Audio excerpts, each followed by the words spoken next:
నమస్తే శ్రీ న్యూస్ 9 కు స్వాగతం. నేను సుధా. వార్తల్లో ముందుగా ముఖ్యాంశాలు. చంద్రబాబుది దగాకోర్ మేనిఫెస్టో. మాజీ మంత్రి పేర్ని వెంకటరామయ్య మండిపాటు.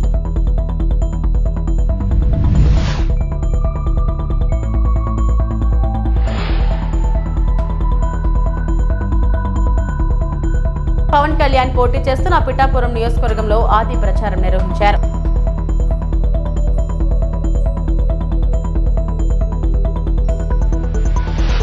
అట్టహాసంగా ఆయన్న పాదయాత్ర.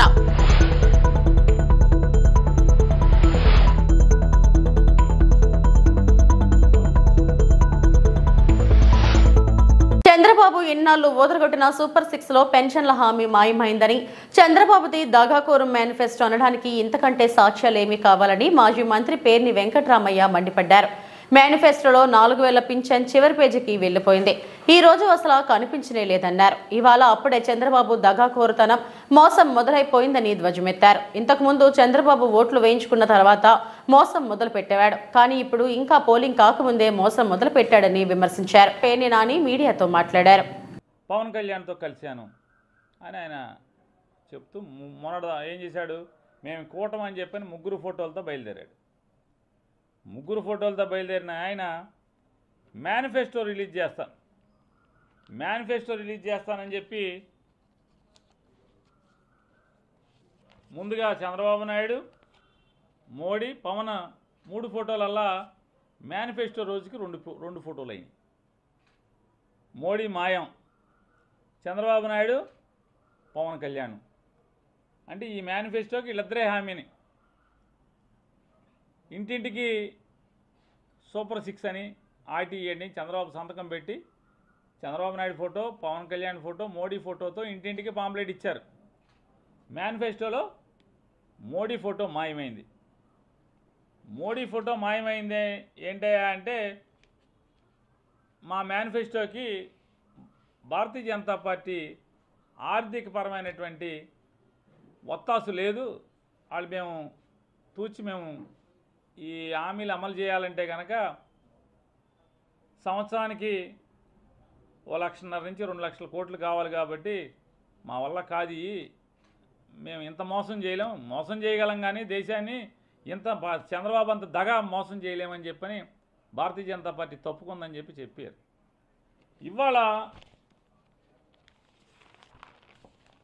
ఇవాళ తెలుగుదేశం పార్టీ చంద్రబాబు నాయుడు ఒక అడ్వర్టైజ్మెంట్ ఇచ్చాడు. ఆంధ్రప్రదేశ్ రాష్ట్రంలో సుమారుగా ఒక 15-16 పేపర్లు వచ్చవుతున్నాయి, వార్తా పేపర్లు. ఈ న్యూస్ పేపర్లో 15-16 వచ్చైతే సుమారుగా ఒక 9-10 పేపర్లో కోట్లు ఖర్చు పెట్టి అడ్వర్టైజ్మెంట్ ఇచ్చాడు. సరే, డబ్బులు ఉన్నాయి, పాపపు సొమ్ము ఉంది, అడ్వర్టైజ్మెంట్ ఇచ్చుకుంటాం, తప్పేం లేదు. ఈ అడ్వర్టైజ్మెంట్లో చూడండి, పవన్ కళ్యాణ్ మాయం. కూటమి అన్నావు, చంద్రబాబు నాయుడు, మోడీ, పవన్ కళ్యాణ్ అన్నారు, 3 ఫోటోలు వేశారు. ఇంటింటికి సంతకం పెట్టి సూపర్ 6 అన్నారు. మేనిఫెస్టో అన్నారు, మేనిఫెస్టోలో మోడీ మాయం అయ్యాడు, చంద్రబాబు, పవన్ కళ్యాణ్ అయ్యాడు. ఇవాళ ఎన్నికలు దగ్గర పడుతున్న కొందికి పవన్ కళ్యాణ్ మాయం, చంద్రబాబు నాయుడు ఫోటో ఒకటే. ఇవాళ అదొకటే కాకుండా ఇవాళ వైసీపీ నేత ముఖ్యమంత్రి వైఎస్ జగన్ పై విమర్శల దాడికి దిగుతున్నాడు. పవన్ కళ్యాణ్ పోటీ చేస్తున్న పిఠాపురం నియోజకవర్గంలో ఆది ప్రచారం నిర్వహించారు. దుర్గాడ గ్రామంలో రోడ్ షోలో పాల్గొన్న ఆది సీఎం జగన్ పై విమర్శలు గుప్పించారు. ఇంట్లోనే మంచి చేయని వాడు జనాలకు ఏం చేస్తాడంటూ వ్యాఖ్యానించారు. ఈ సందర్భంగా సీఎం జగన్ చెల్లెలు షర్మిల, సునీత గురించి రోడ్ షోలో ప్రస్తావించారు.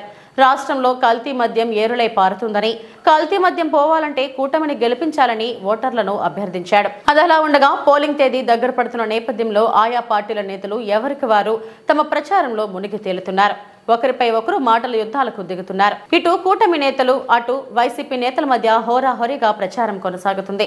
ఏది ఏమైనా తమ ప్రభుత్వమై మళ్లీ అధికారంలోకి వస్తుందని, తాము చేసిన అభివృద్ధి పనులు గెలిపిస్తాయని వైసీపీ నేతలు ధీమా వ్యక్తం చేస్తుండగా, ఇటు కూటమి పార్టీ నేతలు ఈసారి తమదే అధికారమని, వైసీపీ పాలనతో జనాలు విసిగిపోయారని, కూటమి అధికారంలోకి వస్తుందని ధీమా వ్యక్తం చేస్తున్నారు. పోలింగ్ కు మరో 10 రోజులు మాత్రమే సమయం ఉన్నందున రాష్ట్రంలో రాజకీయాలు మరింత వేడెక్కుతున్నాయి. రెండు గాజు గ్లాస్ ఓకేనా? రెండు గాజు గ్లాస్ ఇక్కడ కొంతమంది ఇక్కడ సైకిల్ గుర్తు లేదు, మాకు ఓటేయండి సైకిల్ గుర్తుకు సంబంధించిన వాళ్ళని అడుగుతున్నారంట. సైకిల్ లేదని ఫ్యాన్ కూరేసుకుంటామా మనం? లేదు కదా. సైకిల్ గుర్తు కొట్టేసినా, గాజు గ్లాసు గుర్తు కొట్టేసినా, కమలం గుర్తు కొట్టేసినా చివరికి గెలిచేది మన ఎన్డీఏ కూటమే కదా. కాబట్టి అది గుర్తు పెట్టుకొని అందరూ గాజు గ్లాసు గుర్తు మీద. పిఠాపురంలో పవన్ కళ్యాణ్ గారు ఎంత మెజార్టీతో గెలవాలి? 1,00,000. అవతరాలు కూడా 1,00,000 అంటున్నారంట. డిఫరెన్స్ ఏంటో తెలుసా? వాళ్ళు పంచే డబ్బులు 1,00,000, మనకు వచ్చే మెజారిటీ 1,00,000. బీజేపీ ఓట్లు, టీడీపీ ఓట్లు తప్పనిసరిగా బదిలీ అవ్వాలని కోరుకుంటున్నాము. వర్మ గారు టీడీపీ తరఫున పూర్తిగా మద్దతు ఇస్తున్నారు, బీజేపీ తరఫున నేను పూర్తిగా మద్దతు ఇస్తున్నాను. నరేంద్ర మోడీ గారి ఆశీస్సులతో పవన్ కళ్యాణ్ గారిని అత్యధిక మెజారిటీతో నెగ్గించడం కోసం గ్లాసు గుర్తుకు ఓటేయండి. బ్యాలెట్ నెంబర్ 4 మీద బటన్ నొక్కండి. 2 బటన్లు నొక్కాలి, 2 బటన్లు. నాది చీమకుర్తి మండలం, సంతనోదలపాడు నియోజకవర్గం. అక్కడ టీడీపీకి సీట్ ఇవ్వడం జరిగింది. పవన్ కళ్యాణ్ గారి మాట విని నేను అక్కడ టీడీపీకి ఓటేస్తున్నాను. అలాగే పైన ఉన్న చంద్రబాబు నాయుడు గారు మాట విని ఇక్కడ ఉన్న టీడీపీ వాళ్ళందరూ పవన్ కళ్యాణ్ గారు ఓటేయాలి. అలాగే కాబట్టి కూటమిని గెలిపించాలి, మనం కూటమి అభ్యర్థులు అందరినీ గెలిపించాలి. ఓకేనా? Thank you. జన సైనికులకు, తెలుగు తమ్ముళ్లకు, బీజేపీ శ్రేణులకు, దుర్గాడ గ్రామస్తులందరికీ ప్రజలను టెర్రరైజ్ చేస్తున్న కూటమి నేతలకు ఓటమే సరైన గుణపాఠమని వైఎస్ఆర్సీపీ ఎమ్మెల్యే మల్లాది విష్ణు అన్నారు. వైఎస్ఆర్సీపీ కేంద్ర కార్యాలయంలో మల్లాది విష్ణు మీడియాతో మాట్లాడారు. చంద్రబాబు, పవన్ కళ్యాణ్లు అన్ని అవాస్తవాలు మాట్లాడుతున్నారు, బురద చల్లుతున్నారు, సామాన్య ప్రజలను భయభ్రాంతులకు గురి చేసేలా ల్యాండ్ టైటిలింగ్ యాక్ట్ గురించి మాట్లాడుతున్నారు. ప్రజల ఆస్తుల పత్రాలు జగన్ గారి ఇంట్లో ఉంటాయా అంటూ పవన్ కళ్యాణ్ ఉన్మాద స్థాయిలో మాట్లాడుతున్నారు. అసలు ఈ ల్యాండ్ టైటిలింగ్ యాక్ట్ తీసుకువస్తుంది బీజేపీనే అనే విషయం మాత్రం మరుగున పరుస్తుందన్నారు. ఆడబిడ్డలకు భద్రత, రక్షణ అంటూ పెద్ద మాటలు మాట్లాడుతున్నారు. చంద్రబాబు పాలనలో మహిళలకు రక్షణ లేకుండా పోయింది. జగన్ మహిళల విషయంలో దిశతో పాటు ఆసరా మా ప్రభుత్వ మహిళా సాధికారత సంబంధించిన ఒక ప్రధానమైనటువంటి కార్యక్రమం ఆసరా. జగన్మోహన్ రెడ్డి గారు ఫలానా తేదీకి మేము అన్ని బకాయిలు పూర్తి చేస్తామని చెప్పండి. 26,000 కోట్ల రూపాయలు 5 సంవత్సరాల్లో, 4 సంవత్సరాల్లో అందరి అకౌంట్లో వేసినటువంటి ప్రభుత్వం జగన్మోహన్ రెడ్డి గారి ప్రభుత్వం. అమ్మఒడి కార్యక్రమం, అమ్మఒడి కూడా లక్షల మందికి పిల్లలకి, తల్లులకి మేలు చేకూర్చినటువంటి కార్యక్రమం. చేయూత గాని, ఈబీసీ నేస్తం గాని, మహిళల గురించి మాట్లాడేటటువంటి నైతిక హక్కు గాని, అర్హత గాని తెలుగుదేశానికి కానీ, జనసేనకు కానీ, చంద్రబాబుకు కానీ, లేకపోతే పవన్ కళ్యాణ్ కానీ లేదు అని చెప్తాను. ఎందుకంటున్నామంటే ప్రతిదీ కూడా రెచ్చగొట్టడము, ప్రజాభిమానాన్ని తప్పుదోవ పట్టించడము చేస్తున్నటువంటి పరిస్థితి ఈరోజు మనం చూస్తా ఉన్నాం. ఏ స్థాయికి పడిపోయిందంటే వీళ్ళ నైతికత. ఆంధ్రప్రదేశ్లో 23 లక్షల మంది యువకులు గంజాయి బారిన పడ్డారు అని చెప్తారు. ఇంతకన్నా అసత్యం, ఇంతకన్నా పెద్ద అబద్ధం ఏమైనా ఉందా? ఎక్కడికక్కడ ఆంధ్రప్రదేశ్లో ఉక్కుపాదం మోపుతూ గంజాయిని ఎక్కడా కూడా ఆంధ్రప్రదేశ్లో కనిపించకుండా చేస్తున్నటువంటి ప్రభుత్వం మాది, జగన్మోహన్ రెడ్డి గారిది. లెక్కలు చెప్తున్నారు, గణాంకాలు చెప్తున్నారు. వీళ్ళ దగ్గర ఉన్నట్టు 23 లక్షల మంది గంజాయి తాగేసేసి గంజాయికి అలవాటు పడిపోయి యువతంతా నిర్వీర్యమైపోయింది, యువతంతా ఆవిరైపోతుందని చెప్పని ముసలి కన్నీరు కారుస్తున్నారు యువత పట్ల.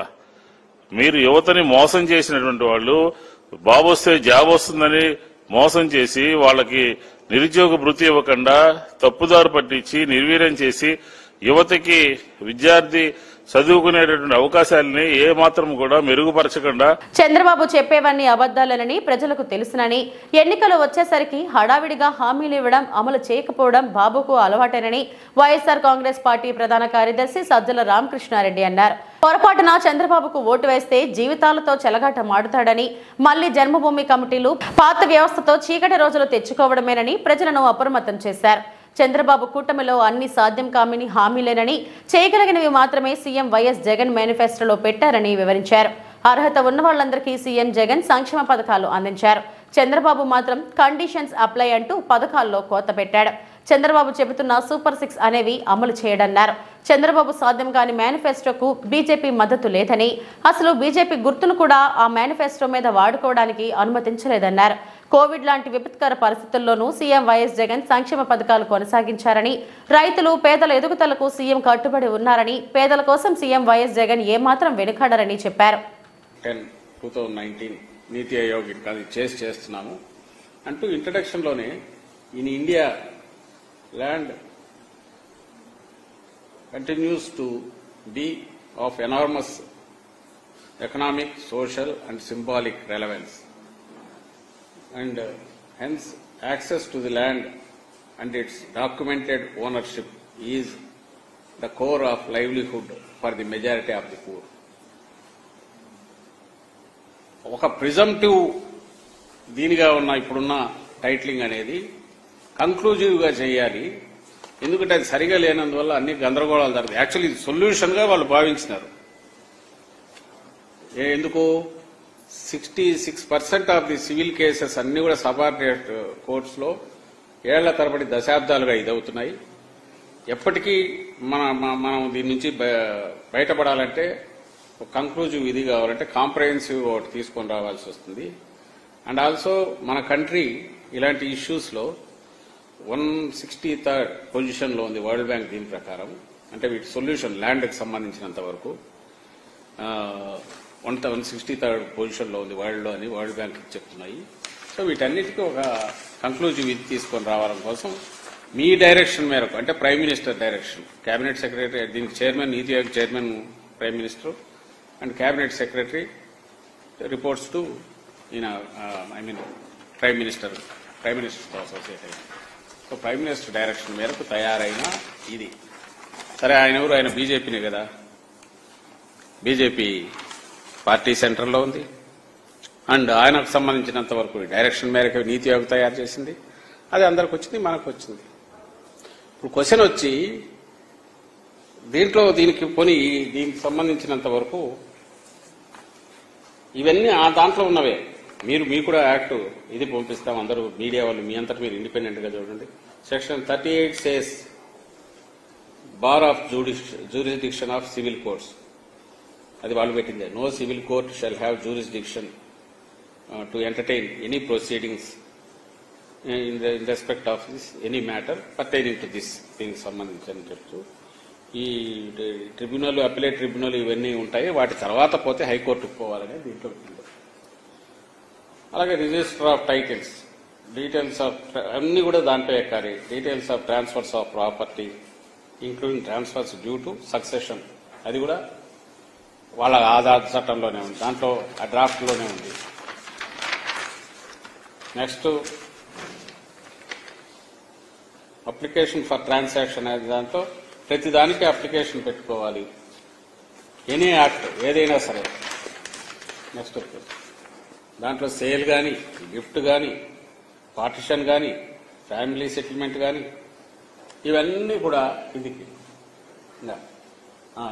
ఇవన్నీ కూడా దీని నుంచే ఆపరేట్ చేయడానికి ఈ ల్యాండ్ టైటిలింగ్ యాక్ట్ ప్రకారమే చేయాల్సి ఉంటుంది. వీళ్ళు ఏదైతే ఈరోజు ఆరోపణ చేస్తున్నారో, ఏది ఎవరికి ఇవ్వడానికి లేదు, నీ భూమి నీది కాదు, నీ కూతురికి ఇవ్వలేవు, కొడుకుకి ఇవ్వలేవు, నువ్వు అమ్మలేవు, ఇదే అంటున్నారు. ఏదంటే అది ఇప్పుడు కుదరదు. 22A ఉంటే చేయడానికి లేదు, డిస్ప్యూట్ ఉంటే చేయలేవు, ఎక్కడన్నా మార్టిగేజ్ చేస్తే దాంట్లో రిజిస్టర్ ఆఫీస్లో ఎక్కితే చేయలేవు. ఇక్కడికి వచ్చేసరికి ఏదంటే ఇప్పుడున్నవన్నీ నోషనల్ దీనికి ఉంటున్నాయి. అక్కడ ఉన్నంత స్థలము ఉండదు, లేదా అక్కడ పెట్టిన దానికి సంబంధించి ఒక దాంట్లో ఉంటే ఇంకొక లేయర్లో ఉండదు. అల్టిమేట్ కావాలంటే లోతుకు పోయితే అక్కడ వేరే ఉంటుంది. ఇలాంటి గందరగోళం చంద్రబాబు హయాంలో ఎక్కువ జరిగింది. పాస్బుక్ లో ఎంట్రీలు చేయించుకుని అడ్డంగా ఇది చేసుకునే విధి నడిచినాయి. వీటన్నిటికీ కంక్లూజివ్ దీనిగా చేయాలన్నారు. ఈ స్పిరిట్ ల్యాండ్ టైటిలింగ్ యాక్ట్ ను సీఎం జగన్ ఖచ్చితంగా అమలు చేస్తారని మంత్రి పెద్దిరెడ్డి రామచంద్రారెడ్డి స్పష్టం చేశారు. పుంగనూరు ఎన్నికల ప్రచారంలో ఆయన మాట్లాడారు. చంద్రబాబు అధికారంలోకి వస్తే చట్టాన్ని రద్దు చేస్తానంటున్నారు. ఆయన గెలవడు, చట్టం రద్దు చేసేది లేదు. పింఛన్ లబ్ధిదారుల కష్టాలకు చంద్రబాబు బంధువు నిమ్మగడ్డ రమేషే కారణం. ఆయన వాలంటీర్లపై ఫిర్యాదు చేయడంతో ఇంటి వద్ద పింఛన్లు ఇవ్వడం లేదు అని మంత్రి అన్నారు. పొలువులుగా మాట్లాడుతూ అదేదో స్వప్రయోజనానికి తెచ్చుకున్నారని చెప్పి రాష్ట్రం అంతా కూడా జగన్మోహన్ రెడ్డి గారు భూములంతా తీసుకుంటాడా? ఈ విధంగా మాట్లాడేది తగ్గుతుందా? విపక్షాలకు నేను అదే ఒకటే చెప్తా ఉన్నాను. ఆ యాక్టు పేదల కోసం, ల్యాండ్ రైట్స్ ప్రొటెక్షన్ కోసం పనికొచ్చే విధంగా వాళ్ళు చేయడం జరిగింది. దాన్ని ఏ పరిస్థితుల్లోనా ఇంప్లిమెంట్ చేస్తాం తప్ప రద్దు చేయము. చంద్రబాబు నాయుడు వచ్చేది లేదు, అది రద్దు చేసేది లేదు, రెండో సంతకం లేదు, ఒకటో సంతకం లేదు. దాని గురించి ఎక్కువగా మాట్లాడదలుచుకోలేదు. ఇదిగా గడిచిన నెల అంతకుముందు మరి ఈ నెల కూడా మన సెక్రటేరియట్కి వెళ్ళి గ్రామ సచివాలయానికి వెళ్ళి ఒక వృద్ధుడు ఈ వడదెబ్బతో అక్కడక్కడే కుప్పకూలిపోయి మరణించాడు. ఈ పాపాలన్నీ కూడా చంద్రబాబు నాయుడు వల్లే జరుగుతున్నాయి. ఈ పెన్షన్లు వాలంటీర్లు ఇవ్వకూడదని చెప్పి ఒక ఎలక్షన్ కమిషన్కు పిటిషన్ వేయించి దాని మీద ఎలక్షన్ కమిషన్ ఒప్పించి చేయించింది చంద్రబాబు నాయుడు. ఆయన సన్నిహితుడే ఈ పిటిషన్ వేశాడు. ఒక మాజీ ఐఏఎస్ అధికారి, మా అందరితో పాటు చదువుకున్న నిమ్మగడ్డ రమేష్ అతను వేశాడు. ఇదంతా కూడా కుట్రపూరితంగా ఆయన బంధువు కాబట్టి చంద్రబాబు చెప్పినట్లలో కూడా ఆయన చేస్తూ ఉన్నాడు. ఈ పాపం అంతా కూడా చంద్రబాబు నాయుడికే చెల్లుతుంది. చంద్రబాబు ఉన్నప్పుడైతే కేవలం 34 లక్షల పెన్షన్లు ఇస్తూ ఉన్నారు. పేరుకు 39 ఉన్నా కానీ 5 లక్షల పెన్షన్లు ఎప్పుడు కూడా ఇవ్వలేదు. 34 లక్షల పెన్షన్లు ఇచ్చేది ఒక అయితే మన నాయకుడు మన జగన్మోహన్ రెడ్డి గారు ముఖ్యమంత్రి అయిన తర్వాత దాన్ని 66 లక్షలకు పెంచాడు. 66 లక్షల మందికి బ్యాంకులు ఏకకాలంలో పెన్షన్లు ఇచ్చే పరిస్థితి ఉంటుందా? అదే వాలంటరీ వ్యవస్థ ఉంటే ఎంతో సౌలభ్యంగా సాయంత్రం 5 గంటలకే మొదలుపెట్టి ఉదయం 5 గంటలకే మొదలుపెట్టి సాయంత్రం లోపల 97-98% చేసేవాళ్ళు ఒకటో తేదీ వస్తేనే. మరి ఈరోజు ఆ పరిస్థితి లేదు కాబట్టి వయోవృద్ధులందరూ కూడా ఈ విధంగా ఎండాకాలంలో పిట్టలు రాలిపోయినట్లు రాలిపోతూ ఉన్నారు. ఈ పాపం అంతా కూడా చంద్రబాబు నాయుడుదే. తప్పనిసరిగా ఈ ప్రాయశ్చిత్తాన్ని అతను అనుభవించక తప్పదు. చంద్రబాబు పన్నాగంతో పెన్షన్ల కోసం రాష్ట్ర వ్యాప్తంగా అవ్వాతాతలు పడే నరకయాతన మనసును ద్రవింపచేస్తుందని మంత్రి ఆర్కే రోజా అన్నారు. గురువారం ఆమె మాట్లాడారు. 58 నెలలు లేని కష్టాలు నేడు అవ్వాతాతలు దివ్యాంగులు పడాల్సి వస్తుందన్నారు. ఉదయం 5 గంటలకే పెన్షన్ ఇంటికే వెళ్లి ఇప్పించే జగనన్నను చూసి అవ్వాతాతలు నా బిడ్డ బాగుండాలని ఆశీర్వదించడాన్ని చంద్రబాబు జీర్ణించుకోలేకపోయారన్నారు. పెన్షన్లు టెన్షన్ గా పొద్దున 5 గంటలకే ఇంటికి చేరుస్తుంటే నా బిడ్డ బాగుండాలి అని వాళ్ళు ఇచ్చిన దీవెనను చూసి కక్షగట్టి తన యొక్క ఫాలోయర్స్ ఎవరైతే ఉన్నారో తొత్తులు నిమ్మగడ్డ రమేష్ అచ్చెన్నాయుడుతో ఎలక్షన్ కమిషన్ కి ఈరోజు వాలంటీర్ల మీద కంప్లైంట్ చేయించి ఆ వాలంటీర్ వ్యవస్థ పెన్షన్లు ఇవ్వకూడదని చెప్పి ఈరోజు బ్యాంకుల్లో వేయమని ఎలక్షన్ కమిషన్ చెప్పే పరిస్థితి తీసుకొచ్చారు. దానివల్ల ఎండల్లో దాదాపుగా 45 పైన ఉంది, 46-47 డిగ్రీస్ లో ముసలోళ్ళు ఈరోజు బ్యాంకుల దగ్గర పడికాపులు కాస్తుంటే దాంట్లో కొంతమంది మరణిస్తుంటే నిజంగా చాలా బాధేస్తుంది, ఏడుపు వస్తుంది. కానీ చంద్రబాబు నాయుడికి మనసు అనేది లేదు. ఎంతటి రాజకీయాన్ని నీచంగా అయినా చేయగలడు, ఎంత కుటిలంగా అయినా చేయగలడని తనకి పిల్లనిచ్చిన మామని వెన్నుపోటు పొడిచినప్పుడే మనకు అర్థమైంది. 58 నెలలు ప్రజలకి కష్టం లేకుండా సచివాలయ వాలంటీర్ వ్యవస్థ ద్వారా జగన్మోహన్ రెడ్డి గారు ప్రతి సంక్షేమాన్ని ఈవెన్ పెన్షన్ రైస్ తో సహా పేద ప్రజల ఇళ్లకే పంపిస్తుంటే ఈరోజు కక్ష కట్టి 1 నెల గ్యాప్ వచ్చే ముందుకి ఎలక్షన్ కమిషన్ కి కంప్లైంట్లు ఇచ్చి ఏ విధంగా ప్రజల్ని ఎండల్లో తిప్పి వాళ్ళ మరణానికి కారణమవుతున్నారో ప్రతి ఒక్కరు కూడా గమనించాల్సిన విషయం. ఈరోజు చంద్రబాబు నాయుడిని సూటిగా అడుగుతున్నాను, పెన్షన్లు తీసుకునే వయసు, నీ వయసున్న అవ్వతాతల్ని ఇలా ఇబ్బంది పెట్టడం నీకు భావ్యమేనా? వచ్చి 1 రోజు ఎండలో నించోడు, రోడ్డు మీద ఎండలో 1 రోజు నించుంటే ఆ అవ్వదాతల కష్టమేందో నీకు అర్థమవుతుంది. కేవలం అధికార దాహంతో ఈ విధంగా ముసలోళ్ళని దివ్యాంగుల్ని ఇబ్బంది పెట్టడం నీకు సబబేనా అని అడుగుతున్నాం. సో ఖచ్చితంగా మీ గ్రామాల్లోకి తెలుగుదేశం పార్టీ వాళ్ళు కానీ జనసేన వాళ్ళు కానీ ఓట్లకు వస్తే చొక్కా పట్టుకొని నిలదీసి ఆ చంప ఈ చంప వాయించండి. రాబోయే ఎన్నికలు మే 13 జరిగే ఎన్నికల్లో మిమ్మల్ని ఇంత ఇబ్బంది పెట్టిన ఆ చంద్రబాబు నాయుడిని, ఆ బీజేపీని, ఆ యొక్క జనసేనని తరిమి కొట్టండి అని కూడా ప్రతి ఒక్కరిని కూడా కోరుకుంటున్నాను. జగనన్న ఉంటేనే అన్ని ఇంటికి వస్తాయి, అందరూ సంతోషంగా ఉంటారు, సుఖంగా ఉంటారు, ఏ కష్టం లేకుండా పేదవాళ్ళందరూ కూడా. కానీ చంద్రబాబు నాయుడు అనేవాడు ఇంకా రాకముందే నెల రోజు ఎలక్షన్ కమిషన్లో చేతిలోకి ప్రభుత్వం పోగానే ఎలా బిహేవ్ చేస్తున్నాడు, తన తొత్తుల్ని పెట్టి కంప్లైంట్ ఇచ్చనేది ప్రతి ఒక్కరు కూడా గుర్తుపెట్టుకోవాలని తెలియజేసుకుంటున్నాను. యువగళం సభలో టీడీపీ ఎమ్మెల్యే అభ్యర్థి పులవర్తి నాని కీలక వ్యాఖ్యలు చేశారు. నేను కానీ నా కుటుంబ సభ్యులు ఎవరైనా అవినీతి చేస్తే చంద్రగిరి టవర్ క్లాక్ వద్ద నన్ను నిలబెట్టి కొట్టండి. ప్రతి యువతకు ఆదర్శంగా పనిచేస్తా. నేను ఎమ్మెల్యేగా గెలుస్తా. మీ ఎమ్మెల్యే ఎవరంటే నాని అని చెప్పకండి. మా అన్న, మా మామ, మా అల్లుడు, మా బావమరిది ఎమ్మెల్యే అని చెప్పండి. ఏ సమయంలో మీరు వచ్చినా అందుబాటులో ఉంటా అని నాని అన్నారు. రోజు 4000 కోట్లు నింది, ఈ రోజుకి 1000 కోట్లు పెరిగింది ఆయన ఆస్తి. అంటే 5000 కోట్లు సంవత్సరానికి 1000 కోట్లు పెరుగుతా ఉంది. మీరు అనుకోవచ్చు 5000 కోట్లు ఏ విధంగా పెరిగింది, నానన్న తప్పు చెప్తున్నాడని. నేను సాక్ష్యాలు ఇప్పుడే మీ సభా విధంగా చెప్తున్నా, ఆలోచించండి. మన చంద్రగిరి నియోజకవర్గంలో 6 మండలాలకు సంబంధించి ప్రకృతి వనరులు చాలా ఫేమస్. ఎర్రచందనం, ఎర్రవారిపాలెం సంబంధించి మన చంద్రగిరి నియోజకవర్గంలో 2014 నుంచి 19 వరకు సుమారు 1200 నుంచి 1300 కేసులు ఎర్రచందనం మన ప్రభుత్వంలో పెట్టడం జరిగింది. కానీ ఈ ప్రభుత్వం వచ్చిన 5 ఏళ్లలో 100 నుంచి 120 కేసులు పెట్టలా. అంటే 1000 కేసులు దాదాపు. ఎర్రచందనం తలకొని అడివే కాలేయింది. దీని వెనకాల ఎవరున్నారు?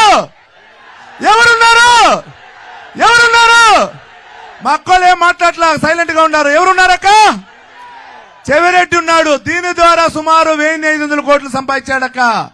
అదేవిధంగా ఆర్సీపురం మండలం నడవలూరు కొండ, గ్రావల్ కొండ 5 హెక్టార్లు తీసుకున్నాడు. 15 హెక్టార్లు కొట్టాడు. నేను మైన్స్ విజిలెన్స్ కి పెట్టా, కలెక్టర్ గారికి పెట్టా. ఎన్ని పిటిషన్లు పెట్టినా ఏం చేయలే వాళ్ళు. గూగుల్ సర్వే చేశా ఎన్ని హెక్టార్లు తీశారని. ఒక్క రోజుకి 250 టిప్పర్లు నడవలూరు నుంచి వెళ్ళిందన్న మొన్న 3 నెలల వరకు. ఒక టిప్పర్ వేల 20,000 అన్న. 250 టిప్పర్లు ఇంటి 20,000 అంటే 50 లక్షలు. నెలకి 30 రోజులు, 5 రోజులు 5 రోజులు లీవ్ ఎత్తుకున్నా 25 రోజులకి ఎత్తుకుంటే 12.5 కోటి ఒక నెలకి. సంవత్సరానికి ఎత్తుకుంటే 150 కోట్లు. 5 సంవత్సరాలకు ఎత్తుకుంటే 750 కోట్లు ఒక ఎర్రమట్టిలో వచ్చిందన్న. అదేవిధంగా ఇసుక, మన రూరల్ మండలం చంద్రగిరి మండలం ఉన్నట్టు ఇసుక రోజుకి 500 టిప్పర్లు ఆయన కుటుంబ సభ్యులు ఆయన గానీ పొందాడన్న. ఒక టిప్పర్ వేల 25,000 అన్న. 10 చక్రాల టిప్పర్ 25,000 ఇంటూ 25 500 టిప్పర్లు అన్న. అంటే లెక్కేయండి, ఒక రోజుకి 1,25,00,000. నెలకి ఎంత అయిందన్నా? 25 రోజులు అంటే ఆల్మోస్ట్ 40 కోట్లు అయింది. సంవత్సరానికి ఎంత అయింది? 480 కోట్లు అయింది. 5 ఏళ్ళకి ఎంత అయింది? 2,500 కోట్లు అయిందన్న. అంటే 2,500 ఒక 1,500 ఎర్రచందనం, ఒక 750 ఎర్రమట్టి, అంటే 4,750 కోట్లు అయిందన్న సుమారు. అట్లా ఇట్లా. ఇది కాకుండా మట్టం ల్యాండ్లన్నా, ఎక్కడ ఉన్న మట్టం ల్యాండ్ అన్ని తీసుకున్నాడన్నా. ఎక్కడున్నా అదే విధంగా తుడా కల్పవృక్షు, తుడాలో 450 కోట్లుంటే ఈ రోజు 80 కోట్లు ఓడి తీసుకున్నాడన్న. తుడా అనేది ఆయన కల్పవృక్షు, ఆయన ఇది జరిగిందన్న. దీని ద్వారా 5 కోట్లన్నా. ఇది సాక్షిని మీకు చెప్తున్నా, నేను తప్పు చెప్పలా. ఇక్కడుండే వైసీపీ లెక్క కూడా చెప్పిందన్నా. వైసీపీ కుటుంబ సభ్యులేనా, వేరెవరుగా లెక్క చెప్పింది. ఈ విధంగా సంపాదించుకున్న వ్యక్తి మనకి కావాలా అవుతా? గట్టిగా కావాలా వద్దా? అదేనా. ఇది కాకుండా ఇంతవరకు కాంగ్రెస్ ప్రభుత్వం ఉన్నా, తెలుగుదేశం ప్రభుత్వం ఎప్పుడు మన అధికారులు భయపెట్ల. అధికారుల దగ్గర మన నెల మామూలు తీలేదన్నా. ఎంఆర్ఓ ఆఫీసుల దగ్గర నెల మామూలు తీసే వ్యక్తి చెవిరెడ్డి భాస్కర్ రెడ్డి. రిజిస్టర్ ఆఫీసుల మామూలు తీసే వ్యక్తి చెవిరెడ్డి భాస్కర్ రెడ్డి. ఎంపీడీఓ ఆఫీసుల దగ్గర మామూలు తీసే వ్యక్తి చెవిరెడ్డి భాస్కర్ రెడ్డినా. తీసానడా లేదన్నా? ఇదే కాకుండా ఆర్డీఓ గారు, గతంలో ఉన్న ఆర్డీఓలు నెలకి 50 సంవత్సరానికి 50 నుంచి కోటి రూపాయలు కట్టాలన్న కప్పం. ఇదంతా ఎవరు పైన పడుతుంది? భారం మన పైన పడుతుంది భారం. ఆర్డీఓ మన రిజిస్ట్రేషన్ ఆఫీసులో పోతే 5,000 పెడితే రిజిస్ట్రేషన్ అయ్యేది, ఈ రోజు 50,000 కట్టాలి పరిస్థితి ఉంది. దీనికి కారణం ఎవరున్నా? ఆర్డీఓ దగ్గర పోయి ఒక నేలకు ఒక స్థలానికి సంతకం 10,000 రూపాయలు, ఈ రోజు వచ్చి 2 లక్షలు అవుతుందినా. దీనికి కారణం ఎవరున్నా? ఎవరు? ఇదేనా? ఇది ఈ విధంగా జరుగుతా ఉందన్నా. ఇదంతా ఒక ఎత్తు అయితే ఉద్యోగాలన్నా. మీకు ఒక చిన్న ఉద్యోగం చెప్తాన్నా. ఇది ఎక్కడైనా నేను ప్రమాణం చేసేదానికి రెడీగా ఉండా. చెవిరెడ్డి వస్తే కూడా నేను కాణిపాకు అయినా సరే, ఆయన తుమ్మలగుంట అయినా సరే, తుమ్మలగుంట రోడ్లో గుడి గుడి ప్రమాణం డోర్నకంబాల మల్లయ్య గారిపల్లి సంబంధించినటువంటి యువత ఆయన కోసం కష్టపడినారన్న. లాస్ట్ టైము ఆయన ఉద్యోగాలు అడిగారు వెళ్ళి, అన్నా నాకు ఉద్యోగం కావాలి భాస్కరానని. అన్న రేపు ఎల్లుండని తిప్పాడు. లాస్ట్కి రమ్మన్నాడు ఒక ముగ్గురిని. వెళ్ళారు. వెళ్తే ఏం ఉద్యోగం తెలుసా 3 రిజిస్టర్ ఆఫీసులో పోయి కూర్చోమన్నాడు. Chandri register officer, Tirupati rural register office, Renigunta register office. ఏమి ఇచ్చారు తెలిసిన ఆయనకు లెక్క. నెలకి ఎన్ని రిజిస్టర్లు జరుగుతా ఉంది, ఎంత డబ్బు వాల్యూ అని రాసి నెలకి 10,000 జీతం ఇచ్చినాడు. అంటే 10,000 జీతం ఇచ్చి ఉద్యోగాలకి ఆయన నెల మామూలు రిజిస్టర్ ఆఫీసులో 50 లక్షలు వచ్చిన చేసిన ఘనత ఎవరిదేనా? ఎవరిదే? ఇది నా చెవిరెడ్డి. ఇది కాకుండా ఒకటి చెప్తున్నాను, ఈ అక్కా తల్లికి అన్నాదమ్ములకి అందరికి కూడా నేను ఈ సభాముఖం చెప్తున్నా, అవినీతి అనేది నేను చేస్తే నేను గాని నా కుటుంబం అంటే నా భార్య గాని నా కొడుకు గాని చంద్రగిరి టవర్ క్లాక్ నిలబెట్టి నన్ను కొట్టండి. ఈ సభావం కూడా తెలియజేసుకుంటున్నా. అవినీతి చేస్తే నన్ను కొట్టండి. నాకు దేవుడు సమానం లాంటి చంద్రబాబు గారి నాయకత్వంలో, మా చిన్నాయన గారి నాయకత్వంలో అడుగుజాల్లో పనిచేస్తానన్నా. అవినీతి తావు లేకుండా ప్రతి యువతకు ఆదర్శంగా పనిచేస్తాను. ప్రతి ఒక్కడికి మీకు అన్నదమ్ముల్లాగా ఉంటాను. నాకు ఒకసారి ఆలోచించండి అన్న. మీరు అనుకుంటే రేపు గెలిస్తాను, ఎమ్మెల్యేగా గెలుస్తా. ఎమ్మెల్యే అంటే మీరు మామూలు ఎవరబ్బా మీ ఎమ్మెల్యే అంటారు. మీరు ఎమ్మెల్యే ఎవరంటే నాని అని చెప్పొద్దన్నా. మా అన్న లేదా మా తమ్ముడు లేదా మా బామర్ది లేదా మా అల్లుడు లేదా మా మామ అని చెప్పండి అన్న. నాని అంటే మీ ఇంటి కుటుంబ సభ్యుడేనా? నాని అంటే ఎవరన్నా? మీ కుటుంబ సభ్యుడు, ఎమ్మెల్యే కాదు, మీ కుటుంబ సభ్యుడు. ఇది గుర్తుపెట్టుకున్న నేనైనా సరే నా ఫ్యామిలీ అయినా ఎవరికైనా మీకు తెలుసు. ఏ టైంలో వచ్చినా మా టేబుల్ పైన మీరు అన్నం తింటున్నారు. ఈ ఉండే వాళ్ళు చాలా మంది తెలుసు. ఏ టైంలో వచ్చినా నా భార్య ఆదరిస్తా ఉంది, ఏ టైం ఉన్నా నా కొడుకు ఆదరిస్తా ఉన్నాడు. అదే విధంగా నేను చచ్చిపోయేంత వరకు ఈ చంద్ర నియోజకవర్గంలో నాకు ఇచ్చినటువంటి చంద్రబాబు నాయుడు గారికి కానీ లోకేష్ బాబు గారికి చిన్న మాట రాకుండా మచ్చ రాకుండా నడుచుకుంటానని కూడా ఈ సభాముఖం తెలియజేసుకుంటున్నా. ఇంకోటన్నా, ఈ 5,000 కోట్లు సంపాదించిన ఊసరవెల్లి, ఈ 5,000 కోట్లు సంపాదించిన ఊసరవెల్లి తెలుసు కదన్నా మీకు. రాయేస్తే కలర్లు మారుతా ఉంటుంది. అది తొండలాగుంటుంది. ఊర్లో అందరూ తెలుసు, పిల్లలకు తెలుసో తెలీదు కొత్తగా ఉండే వాళ్ళకి. ఆ ఊసరవెల్లి కథ ఏమంటే రాయేస్తే మారుతుంది. ఆ విధంగా ఎలక్షన్ వస్తే కరెక్ట్ గా 4 సంవత్సరాల 11 నెలలు ఇంట్లో పనుకుంటాడు. ఆ నెల రోజులు రోడ్డుకు వస్తాడు. అప్పుడే కులాలు వస్తాయి, అప్పుడే మతాలు వస్తాయి, అప్పుడే వివిధ సంబంధించిన పథకాలన్నీ అప్పుడే గుర్తొస్తాదన్న. ఈ కులాలు మతాలంతా లాస్ట్ టైం ట్రాప్ లో పెట్టినాడన్నా. నేను కూడా కొన్ని ఆవేశం చేశా. ఈ 5 ఏళ్లలో అతను రాజకీయం తెలుసుకుని ఎక్కడ ట్రాప్ లో పడలేదన్నా. మీరు గుర్తుపెట్టుకోండి, నిన్న నామినేషన్ అప్పుడు ఏ విధంగా చేసినాడు మీకు తెలుసు. మనల్ని ఏ విధంగా రెచ్చగొట్టాడు తెలుసు. అయినా ఎక్కడ మన సోదరులు రెచ్చిపోలా, దెబ్బలు తినేదానికి కూడా రెడీ అయినా. ఇటువంటి చెవిరెడ్డి ట్రాప్ లో మనం ఎవరు పడాల్సిన వల్ల మన గెలుపు చావైనా రేవైనా మే 13వ తేదీ వరకు అందరూ ఉండాలని కూడా ప్రతి ఒక్కరిని కూడా కోరుకుంటున్నా. ప్రతి ఒక్కరిని కోరుకుంటున్నా. చావైనా రేవైనా మే 13 వరకు ప్రతి ఒక్కరు ఉండాలని కూడా ఈ సభావం కూడా తెలియజేసుకుంటున్నా. ఇది ఒకటి. ఈడున్న సోదరుమణులకి అన్నా చెల్లెలకి అందరికి ఒకటే చిన్న విన్నపమున. వైసీపీ నాయకులు చెప్తున్నారు ఆయన సంపాదించాడంట, ఏదో ఓటుకు ఒక 10,000 ఇస్తాడంట, బంగారం 6 గ్రాములు ఇస్తాడంట. తీసుకోండి, అది మన డబ్బు. తీసుకొని దేనికేస్తాము? దేనికి ఇంకా పల్లా దేనికి? Vote four